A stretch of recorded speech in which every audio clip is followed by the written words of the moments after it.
ہمارا پیارا وطن اسلامی جمہوریہ پاکستان 14 اگست 1947 عیسوی بمطابق 27 رمضان المبارک 1367 ہجری کو مارز وجود میں آیا۔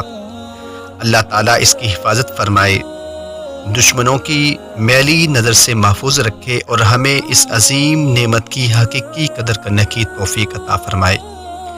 ناظرین کرام، آج کا ہمارا ٹاپک ہے ہم جشن آزادی کیوں مناتے ہیں۔ اس سوال کے جواب سے پہلے ہمیں یہ جاننا ضروری ہے کہ قیام پاکستان کا مقصد کیا تھا۔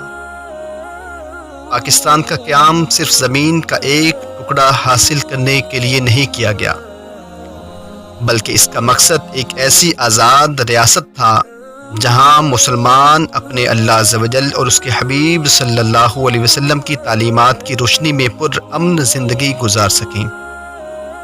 قیام پاکستان کے وقت ہر طرف ایک ہی نعرہ تھا کہ پاکستان کا مطلب کیا؟ لا الہ الا اللہ۔ لیکن افسوس کہ آج مسلمان اپنے پیارے وطن پاکستان کے قیام کا مقصد نظر انداز کیے بیٹھے ہیں۔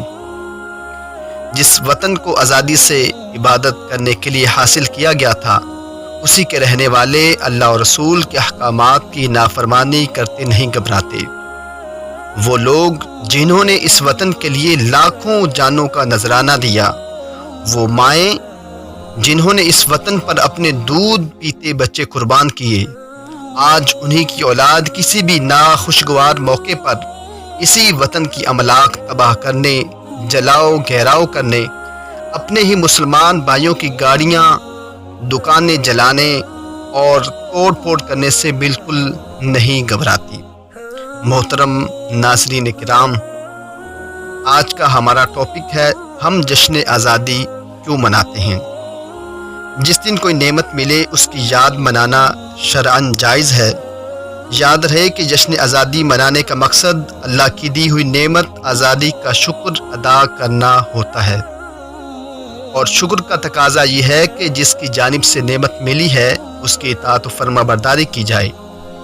لیکن افسوس کہ کچھ لوگ یوم آزادی کا جشن منانے کے نام پر اونچی آواز سے موسیقی بجاتے ہیں، ہوائی فائرنگ و انویلنگ کرتے ہیں، بعض تو شرابیں پی کر ادھم مچاتے ہیں۔